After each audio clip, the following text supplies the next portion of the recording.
Welcome to our sound for video session. Today is the 1st of March, 2020. I just want to do a sound check here and make sure that everything's good in terms of sound. If you guys could give me a thumbs up if it sounds okay. We did have an issue last week where the computer microphone was what we were hearing. So I want to make sure that we're not making that mistake again here. What do y'all say? Streaming.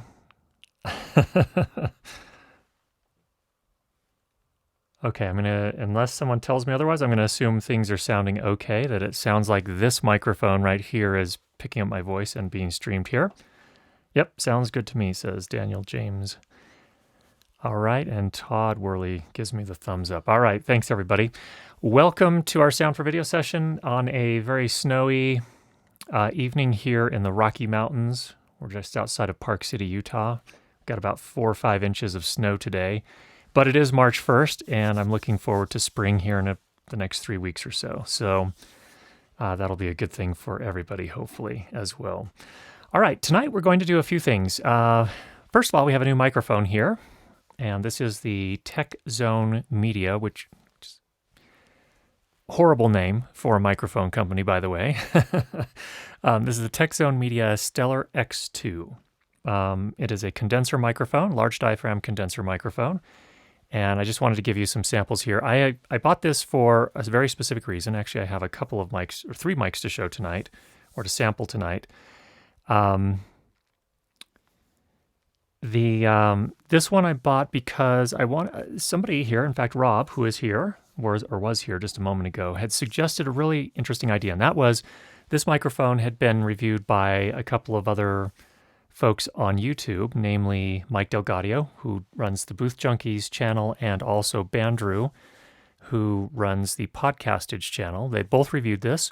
They're both good reviewers. I know both of them now. I just met Mike a couple of days ago via email, and hopefully we're going to bring him on to the main channel along with Bandrew here before too much longer. But they both reviewed them. I respect their opinions on matters. They both seem to know microphones really well, and they both had kind of a different opinion on them. And so Rob suggested, hey, maybe you should consider taking a look at this and maybe having a discussion about, how can some very capable people that understand microphones pretty well come up with different conclusions. And so that's the main reason I bought this. So here you're seeing it's got this is the included shock mount that it comes with. Now, one of the things that, I'll show you my screen here in just a second, but one of the things that kind of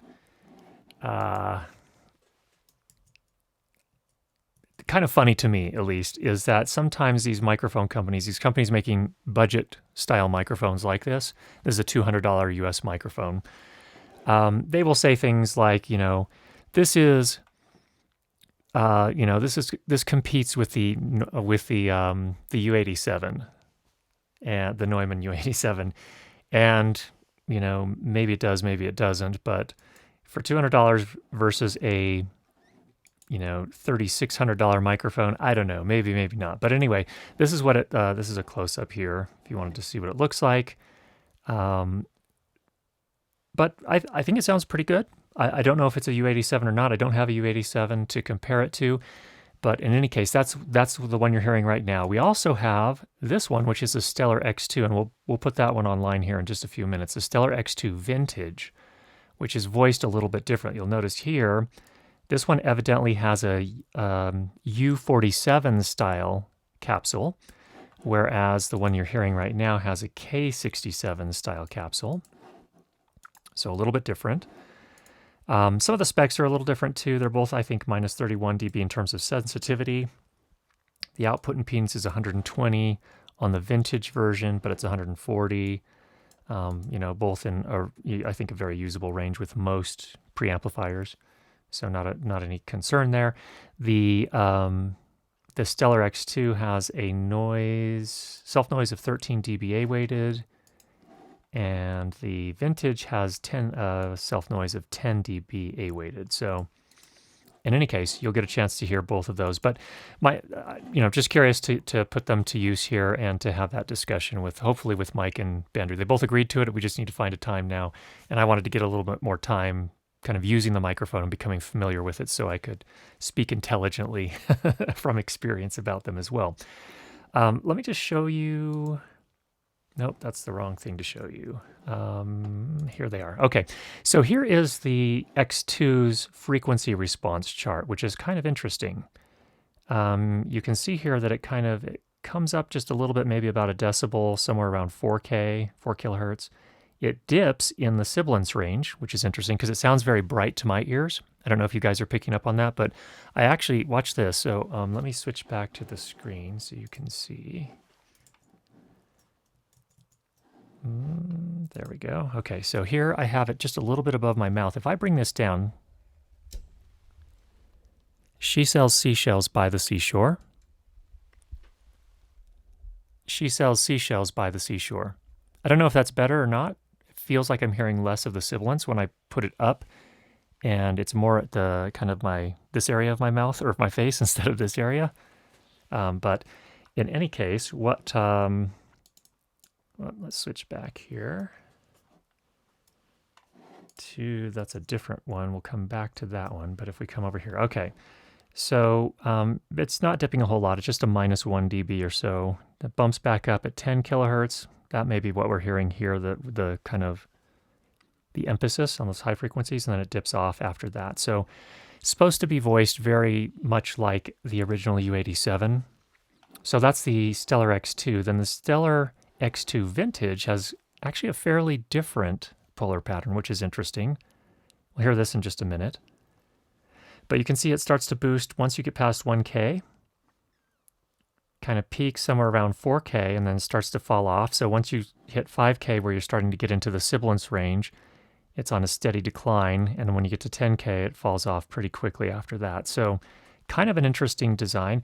Now, it's important to keep in mind that my understanding is that the U47, I believe, was largely considered an instrument microphone, but I'm not positive on that. I don't know a whole lot about the music recording world. Whereas the U87 was always more of the vocal microphone. And someone will correct me, I'm sure, if I'm wrong on that.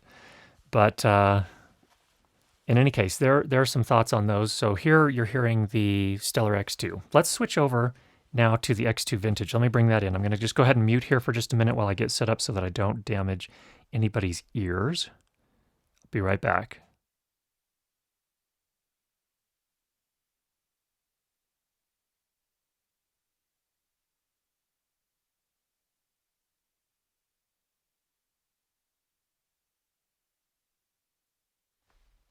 Okay. Bring this down to a reasonable level here. All right, this is the Stellar X2 Vintage that you're hearing now.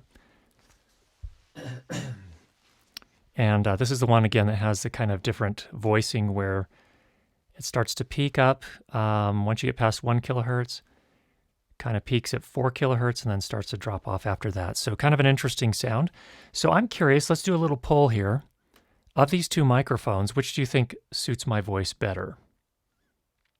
And I'm curious about that. I figured that just looking at the frequency response charts, I figured that the X2 Vintage would probably be a better fit for my voice, but there are a lot of factors here, I realize. There's personal preference.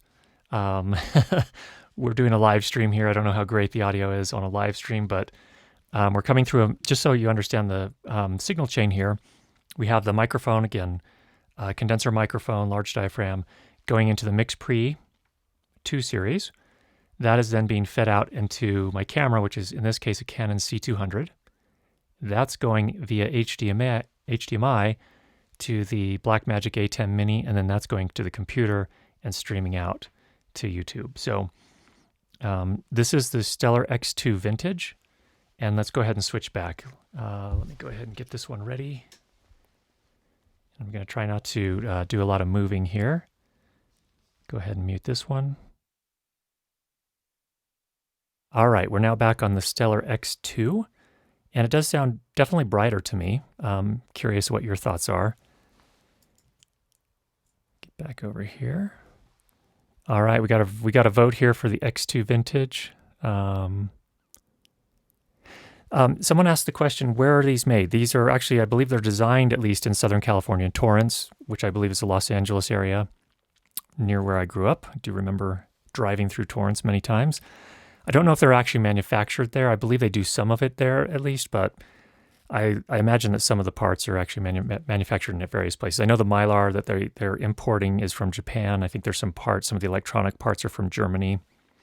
I don't know where the final assembly is done, but fair question. So anyway, there's a couple of those. So looks like another vote from Pradeep on the X2 Vintage.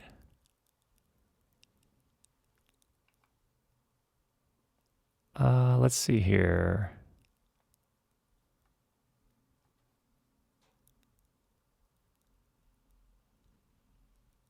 All right. Anyway, there's looking forward to more of your input on which of these you like a little bit better on my voice. The reality is that everybody's voice is different. So let's switch back to the Vintage now. Okay, we're now back over on the X2, the Stellar X2 Vintage, which is this one right here. Anyway, let's keep talking. I'm going to go ahead and move this one out of our way a little bit. Okay. All right. Now, while we are on so we looked at those, let's take another look, or look at another microphone here that I wanted to include. This is a completely different thing altogether. I realize that, but I wanted to look at a budget microphone that you could use as an indoor boom microphone for film production. And those are a little bit harder to come by, but the main one that I've reviewed in the past was a Samson CO2. That's what it's called. And actually that comes in a set of 2, which is kind of interesting. But let's look at this other one that I have here. So this is called the Senal SCI 3212 small diaphragm condenser with interchangeable capsules. And actually, while we're on this, let me go ahead and switch over to that microphone so you can hear it. Okay.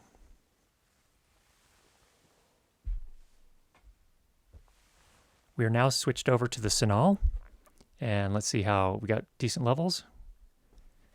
Just make sure everyone can hear us okay. Let's come back here. All right.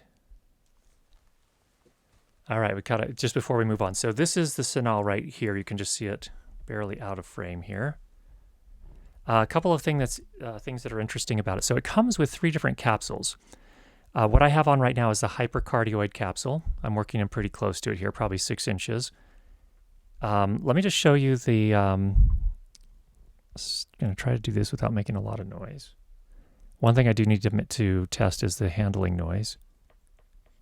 But you can see this is the included shock mount. It's very old school. It's kind of a cylinder with the crisscrossed rubber bands that you stick the microphone through. Go ahead and put that down here. Okay. So what I'm looking for again is something that that could work for someone who's on a really tight budget, but still wants to produce good quality sound. And actually, to my ears so far, this one actually sounds a little bit more balanced, a little bit more natural than the Samson CO2. It's been a while since I used it, but my recollection on the CO2 is that it was kind of, at least on my voice there, it tended to have this kind of 1 kilohertz peak that wasn't super flattering. I mean, it was pretty good for the price. It was basically $110 for 2 microphones, but it wasn't the most amazing sound for dialogue. But it was, again, something you could use on if you're going to do interviews and you need 2 boom mics and you're on a tight budget, pretty much the only, the good choice out there. So anyway, I wanted to look at this just so other, people could have another choice, another option out there. And let's take a look at some of the specs here. What I notice is that it actually is fairly bright. Again, I'm getting a fair bit of sibilance on my voice. Good for intelligibility. Can be a little harsh to listen to. It definitely cuts through a mix if you're going to be having other noise or other sounds, other sound design sitting behind it, or maybe ambiance or whatever. It does cut through nicely, so that's good.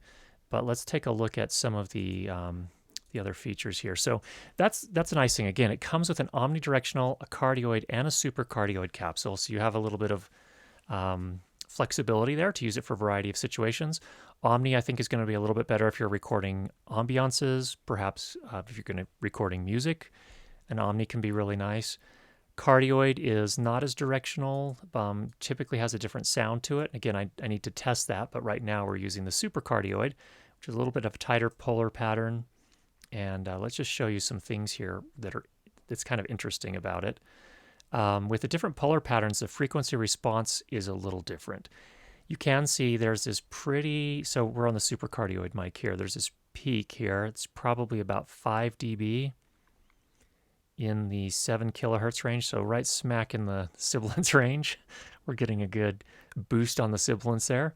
Again, can be really good for intelligibility, but it can be a bit harsh on voices like my own that have a bit of sibilance, but some people like it. So in any case, that's one of the features here. It looks like the cardioid follows it pretty closely, as well as does the omnidirectional. The mid-range on the cardioid seems to stay above the -40 line until you get down to almost 100 hertz. You can see it falls off pretty steadily here with the super. So by 100 hertz, we're like at -6 or 7 dB relative to 1 kilohertz, or well, closer to 2 kilohertz, I guess I should say. So not exactly the most even response, but it is. What I do appreciate is that a lot of times these manufacturers, I'm not pointing at Senal at the moment, a lot of the manufacturers average the heck out of these graphs, and so they look like they're perfectly even response when in reality they may or may not be. But this one, I feel like, based on what I'm seeing here, these charts, it looks like they're probably being a little bit more honest with us, which is, I think, appreciated for sure. So you're not going to get a lot of really rich, bass here on the supercardioid. Probably get more of that on the cardioid. This one might be a better choice depending on the voice you're working with. So this could be a good choice for someone with a really deep voice where you need a little bit more articulation. So that's interesting there. Looking at the specs here, this concerned me a little bit, and I don't know if you're hearing this right now, but the equivalent noise level is less than or equal to 27 dB A-weighted. The output impedance is also 350 ohms, which is a little on the high end. Typically, you want the receiving preamplifier's input to be 10 times the output impedance of the microphone, so you get a bridging impedance situation. That's going to be a little bit more challenging, especially since this is a budget microphone. Most people that are going to be using this microphone will be using a budget recorder as well, or audio interface. So I don't know if that's a major concern, but that's one thing that caught my eye. The frequency response is 30 hertz to 18 kilohertz. It's always hard to know what to make of these specs right there. And the sensitivity is -36 dB at 1 kilohertz. So this is not the most sensitive microphone, but let's see here. In this case, we are driving it with 41 dB of gain, and that's what you're hearing right now. So we could probably stand to bump that up a touch.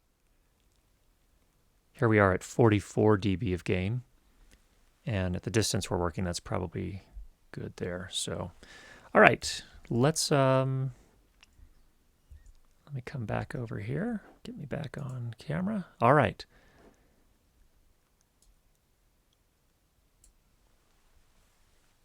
All right. So what do you guys think of this Senal? Again, it's the SCI 3212. I'm interested in what your kind of first impressions are as far as how it sounds, at least on my voice. So go ahead and sound off in the chat there. I'm curious to hear. All right, I'm going to switch back to the Stellar X2, I believe. So going to pause or mute here. Okay, that should put us back on the Stellar X2. It's always good to reset your ears as well when you're listening to microphones, just so you can hear the differences. All right, we have a couple of questions. Let's jump to those. Take a look and see what we've got here today. All right, the first one is from Rob. Which TZ mic would work with my voice? Smart remarks aside, I hope this episode works for you and you don't waste your time and money on those mics. So yeah, definitely, Rob. I know you're joking around, but Rob is the one that recommended that I had the conversation or host the conversation with Mike Delgadio from Booth Junkie and also Bandrew from Podcastage. So, there is a significant difference between the two. I think if I'm just doing a podcast for my voice and my preferences, I'd probably choose the vintage. I think I need to listen back to more recordings, but if I'm going to be mixing with some other things as well, there's going to be a music bed and there's going to be maybe some sound design behind it, or B-roll with some sound. Excuse me. Then it could be that the X2 Stellar may cut through that mix a little bit better with the articulation that we're looking for. So anyway, there's some thoughts there, but and I don't know what your voice sounds like, Rob, but there's an assessment at least from the point of view of my voice. All right, the next question is from Gene. How do you save an effect preset in Adobe Audition? Well, let's take a look. All right, here we have Audition on the screen here. Let's say, for example, that I'm recording a particular voice. So, for example, my corporate work, there are certain people at the company where I work that I've recorded their voices enough times that I know what their voices sound like, and I know kind of which microphone probably works best with them, or I know what kind of post-processing works best for their voice. So if I wanted to kind of save a preset, let me just pull a couple things up. Say, for example, I wanted a compressor, so we're going to go ahead and get the single band compressor.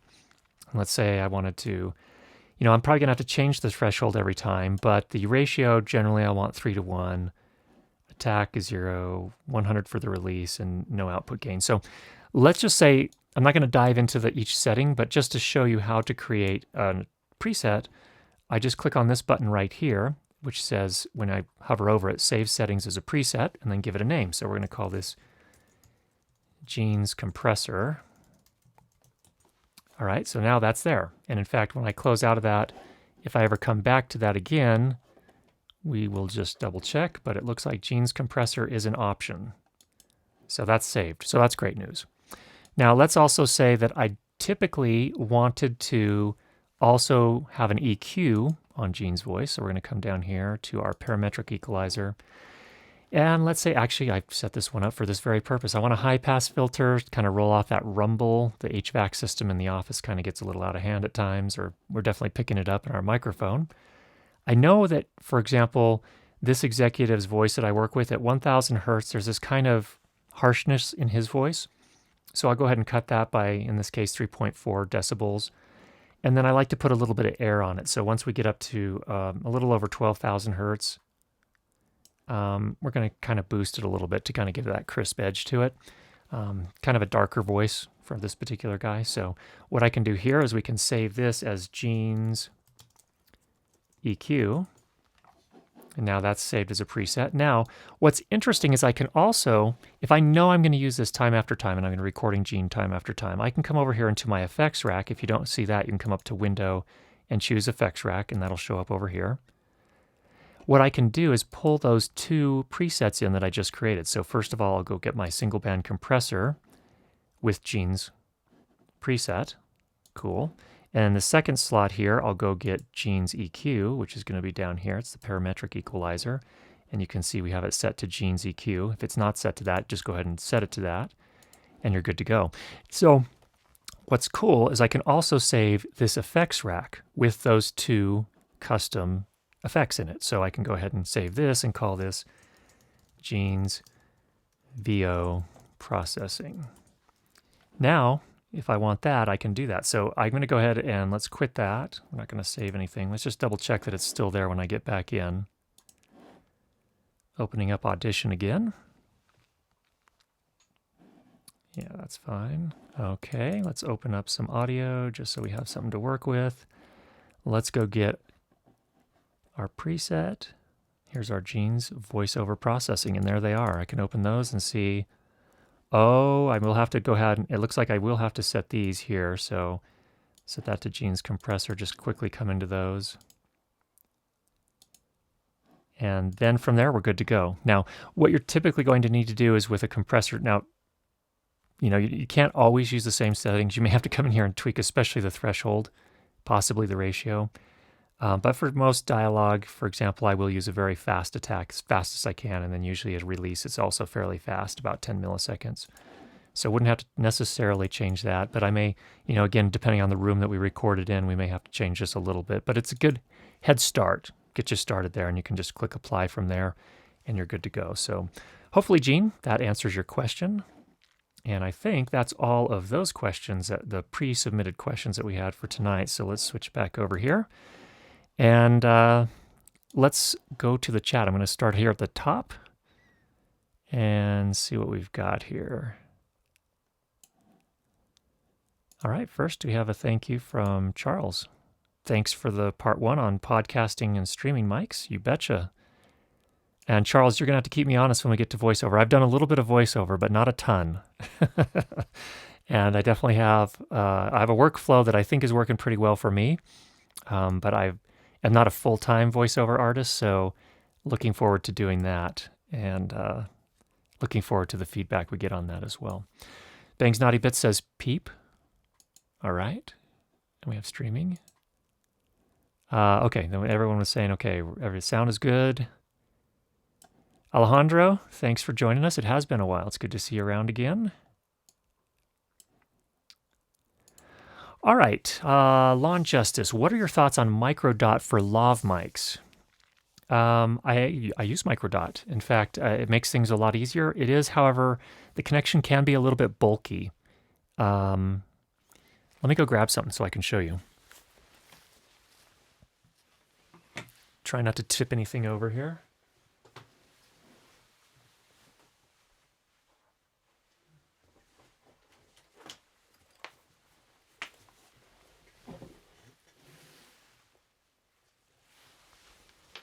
Okay. Sorry about that. Getting all kind of tangled up here. Getting untangled. Okay, I went to grab a couple of lav mics here. What we have is the Countryman B6, which has a microdot connector. And let me just show this to you. I don't know. Let's see if this focus will work. There's a microdot connector. So I haven't taken this off in a while. So microdot and the microdot adapter. In this case, it's adapting for the audio limited A10 system, which I believe is 3-pin, or is it 4-pin? I'm trying to remember.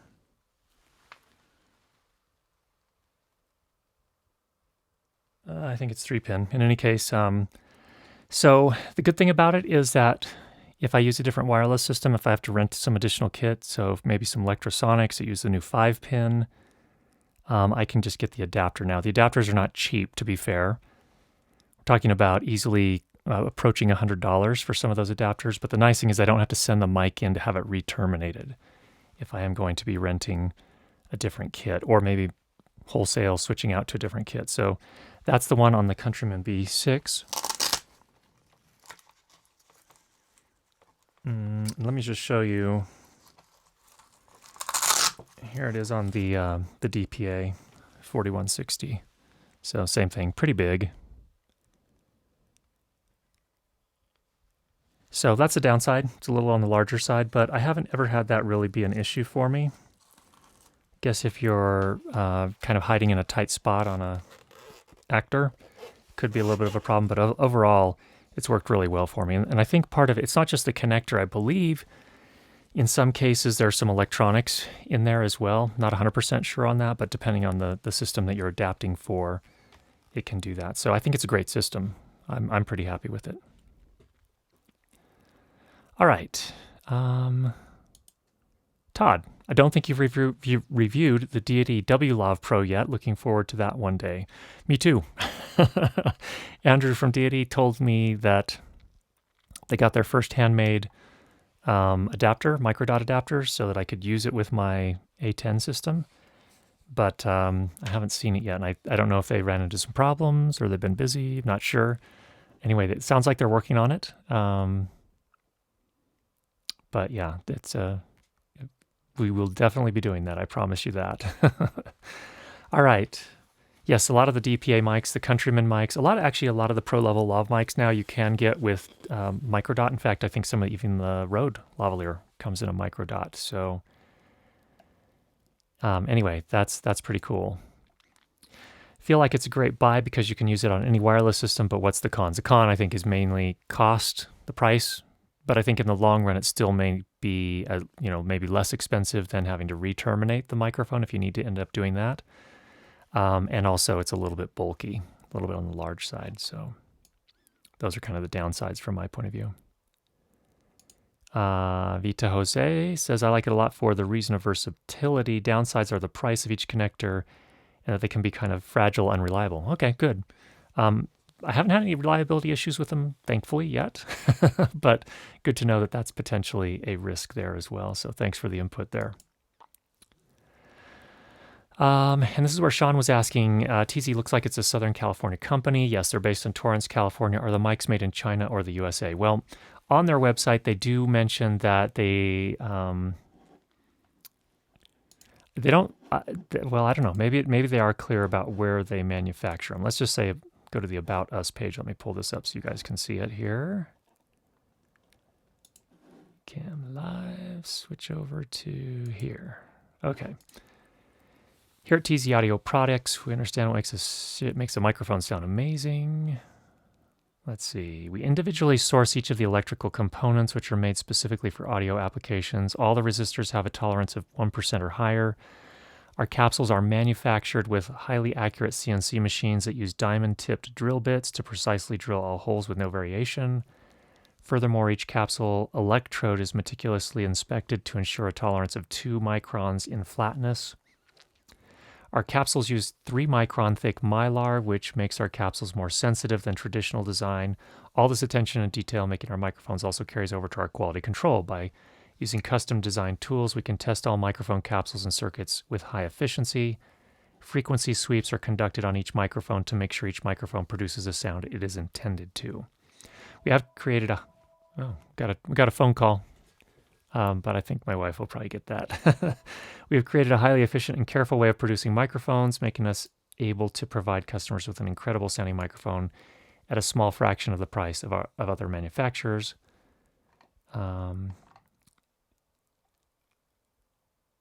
Yeah, I don't think they're really clear on where the assembly takes place, although I would assume that a lot of the testing is done in California. I don't know for sure. But in any case, there's a look at that. Maybe sometime we can have a TZ audio person come on and tell us some of those details. All right.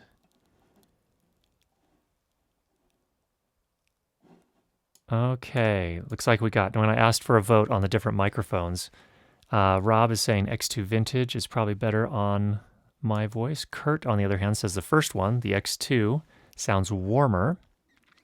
Pradeep voted for the X2 Vintage. Todd gives the advantage to the Vintage. And Thomas says, the Vintage sounds nice, but the non-Vintage cuts through for intelligibility. That seems like a fair assessment. The Vintage seems to be more the Curtis voice I'm used to. Okay, fair. Alejandro votes for the Vintage. And Sean agrees with Rob. Vintage sounds a bit more natural, less hyped, but I like them both. Okay, good. Good point, especially if you're using them for vocals. Rashad actually, so now we're moving over to the Senal mic. Rashad likes the sound of the Senal. And yes, Sean, all 3 capsules for $130, plus the shock mount, the microphone. It's a pretty good deal. Now, is it the best sounding microphone, small diaphragm condenser microphone I've ever heard? No, it is not. Not to my ears on the listening I've done so far, but I do feel like that for the price, and actually the price is less than $130. Currently, in fact, over at B&H, I just looked at the site today and it was selling for $79 US with all 3 capsules, the foam cover, shock mount, and the microphone itself. The box it comes in is just a cardboard box, so you don't get any sort of storage. But it does have a foam insert in here. In fact, let me show you this.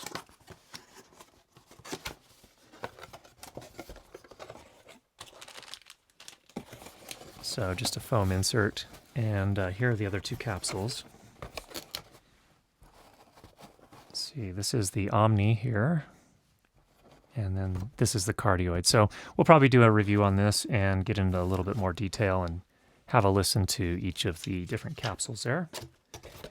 But yeah, that seems like a pretty, if you are on a tight budget, from what I've heard so far, not a bad place to start. All right. Todd says, unrelated, but I love the Senal SMH 1000 headphones. Fantastic for $80. I agree. Those are good. They're basically, I hope nobody's offended when I say this, but I think they're basically Sony MDR 7506s that they've improved in a couple of ways. They have replaceable cables. They use the same parts, so you can replace the parts aside from the cable. So the ear cups are the same, so on and so forth. So anyway, that's kind of interesting there. Rob says, the Samson CO2 has served me well so far, and I was thinking I'd save my pennies for the next level microphone. Would this be worth adding to the locker or hang tough? I guess it depends. If you're not happy with the Samsons, then yeah, it would be. But if you're getting basically the quality that you need, I'd probably save up a little bit more to move to the next level beyond that. Sean mentions he did hear the noise come up a bit when you raised the gain on the Senal. What do you have the gain? So I bumped it up. Let me just see here. I set it to 44 dB on the Senal when I bumped it up. So that's where we were at there. Yeah, it's not going to be the cleanest microphone again. For the price, though, pretty decent there. All right. Next up from Alejandro, I'm considering the idea of upgrading to Wizicom wireless, but I'm not sure about build quality and sound. Have you played with the MCR52s and the MCR41S and 42S? No, I have not used the Wizicom at all. They have until recently, but obviously been more popular in Europe because that's where they're from, and that's the market that they've been serving until I think it was 2 years ago or maybe 3 years ago. They started selling in the United States as well.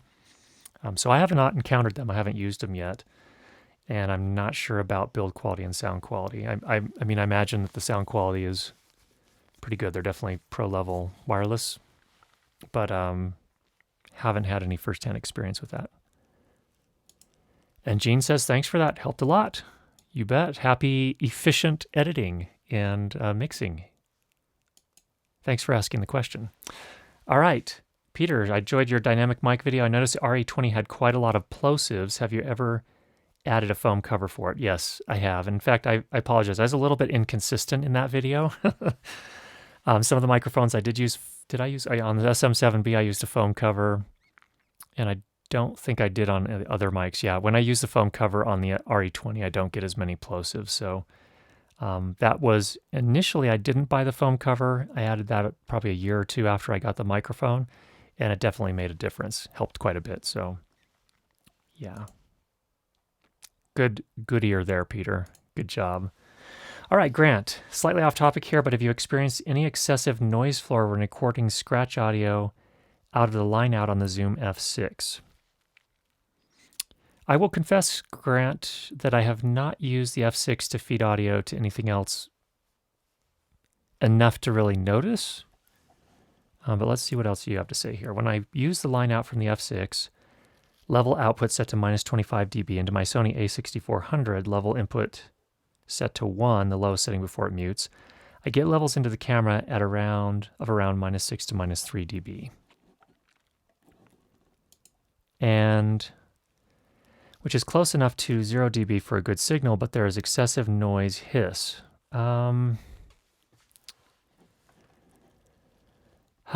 There's one thing on the Zoom recorders that I'm not a huge fan of, and that is when you send tone to the output, and then you use the output fader to adjust things. So normally what you do is if you're going to send audio to camera, you need to calibrate the camera and the output of the recorder or the mixer to the camera so that you're getting the same levels on both. And the problem is, on the Zoom recorders, when you adjust the fader, you're actually just turning down the tone. Well, you're turning down everything, including the tone. So it's hard to set those levels. So they kind of have a weird implementation there, and I've asked them to change that. I made a request, and maybe I need to make a video and send it over to them because I'm not sure they understood what I was talking about. So that's the way you really would want to do it, to kind of optimize those levels. So I don't know, for example, Grant, if you are, if you were to turn on the tone on, well, you've already adjusted the output fader though. So that's the problem. I'll take a look at it when I get an opportunity. Next time I have a chance to do that, Grant, and I'll, remind me on one of the future Sound for Video sessions, and we'll talk about that hopefully. So I'm not intimately familiar with the A6400, so I don't know what its input performance is like, but I don't know what kind of noise you're getting. It sounds like you say excessive noise floor. I don't know. Check your cable too. Can sometimes be the cable. So, all right. Next up from Alejandro, I was actually going to tell you that Andrew from Deity is coming up with a 3-pin Limo for the W Pro Lav. Yes, indeed. In fact, last time he was in China a couple months ago, they actually made several custom models as a kind of prototype. Maybe that's why they haven't sent them to me yet, because they're only prototypes. And it's a bad idea to give your reviewers prototypes. All right. Allow me to temper my previous comment on microdot reliability by saying that lavaliers are delicate instruments. Agreed. The microdot connector is just one of many possible points of failure. Absolutely agree. And it, over time, those things get so beat up. Those are the parts that get yanked on. Even, talent are trying to be careful and respectful, but they've got a lot going on. If they're especially if their wardrobe is complex, and it's the end of the day, and you're trying to collect all the wireless kits or the transmitters, I can't tell you how many times those have gotten yanked, and the lav is still taped to them, but they, they're trying to manage everything, and they drop the transmitter, and that pulls on the cable, and so on and so forth. So, or sometimes when they go off into the changing room and saying, "Hey, I'll get this to you as soon as I've changed here," who knows what happens there? So yeah, the microdot is definitely part of that whole chain there, and it is something that can break. Having been A1 and A2 on a number of musical theater gigs, I can't tell you how many Countryman headsets have broken halfway through the run. Interesting. Okay. Which is not to say Countryman mics are poorly made, just that a tiny little lav worn on a sweaty actor isn't going to hold up as well as a Shure SM57 on a mic stand. Completely agree, with a big, beefy XLR cable. So, yep. And in fact, in production sound, my sense is that the lavaliers, you charge for those because they're just going to get torn through. If you're working on a feature and you're going to be going for several months, most of those mics probably are not going to make it through the entire 2 months or without at least a repair. All right, back to the Senal. Rashad says $80 is amazing, to be honest, and I agree that it quite is. Scott, about acceptable sample rate and bit depth for location recording. I've been using the Tascam DR10L. It records 48K 24-bit. In your opinion, is this adequate for prosumer or even pro work? Yes, absolutely. That's what I usually deliver, in fact. So, yes, absolutely good enough. And it looks like that Alvaro Morello also agrees. All right, Larana Nation, do you recommend using the Ceramonic WM4C? I don't know. I don't know what that is. Let's take a quick look here and see what it is.